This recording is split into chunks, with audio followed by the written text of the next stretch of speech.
You've been lying to yourself for far too long. Wearing that mask they gave you, pretending it fits, pretending it's your face. But tell me, how does it feel? How does it feel every time you smile when you don't mean it? Every time you nod when you want to scream?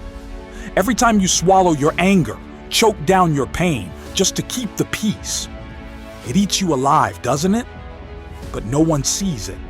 No one cares. To them, you're just manageable.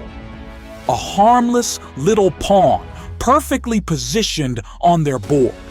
They think they have you figured out. They think they know exactly where you'll step next, what you'll say, what you'll do. But I'll let you in on a secret. If you want them to see you, not the version they created, but the real you, you have to bury the version they built. Tear it apart. Piece by miserable piece. Kill your old self. Burn it to ash. That's the only way to make them feel the emptiness they've been feeding you. Because when they finally see what you've become, when they look into the mirror and realize they no longer have power over you, it will rot them from the inside out. And that is justice.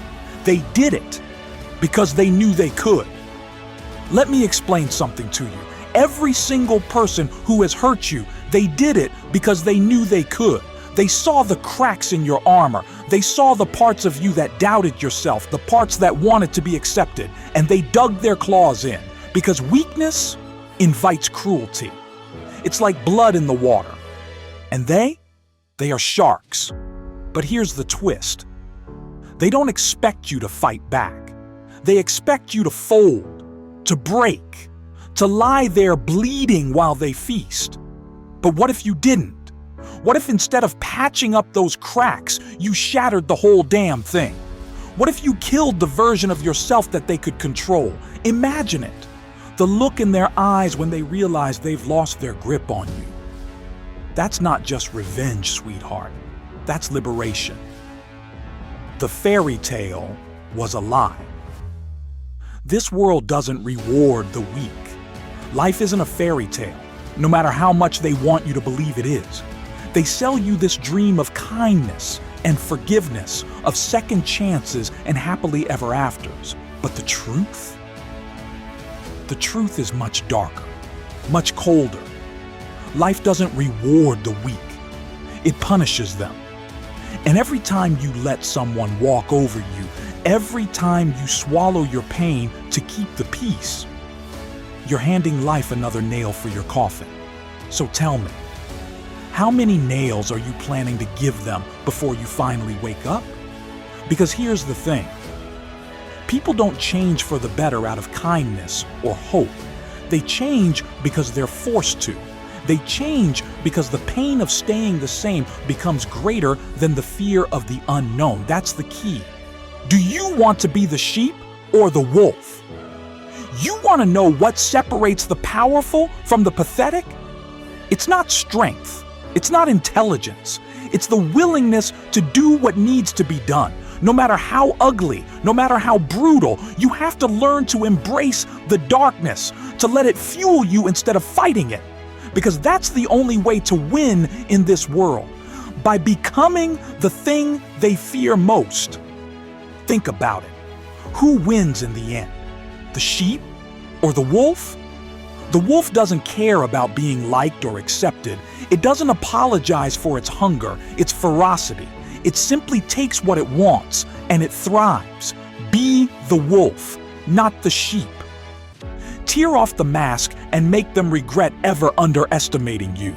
Tear off the mask they gave you. Show them what you're really made of. Make them regret every time they underestimated you. Every time they ignored your potential, they'll call you crazy. Of course they will. They always do when they're afraid. But here's the thing.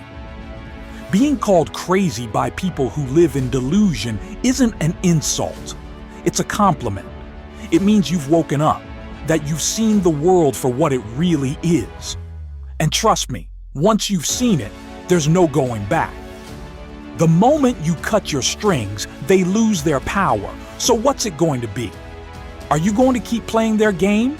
Keep letting them hold the strings, or are you going to cut yourself loose? Because the moment you decide to stop being their puppet, that's the moment they lose their power. That's the moment you start to win. I see it in you. The anger, the hurt, the fire that's been smothered for so long, it's still there, waiting to be unleashed. So stop holding back. Stop apologizing for who you are. Kill your old self, the weak, broken version they created, and rise from the ashes as something they can't even comprehend. Because that is the only way to make them die from within, to make them choke on their own regret. Become the nightmare they never saw coming.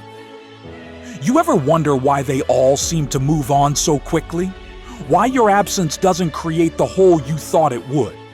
Because the version of you they've been dealing with, the one you've been so desperately clinging to, is disposable, replaceable.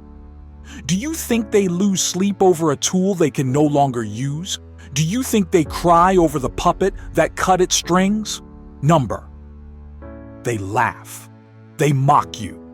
Because as long as you stay the same, as long as you play their game, you are nothing but a placeholder in their story. But here's the twist. The moment you kill your old self, the moment you stop being what they expect, that's when they notice. That's when the story flips, because people don't fear what they understand. They fear the unknown. So give them a reason to fear you. Let them wonder. Let them drown in their own regret. And when they come looking for the version of you they used to know, let them find nothing but emptiness, nothing but a void where you used to be, because that void, that silence, will haunt them for the rest of their lives.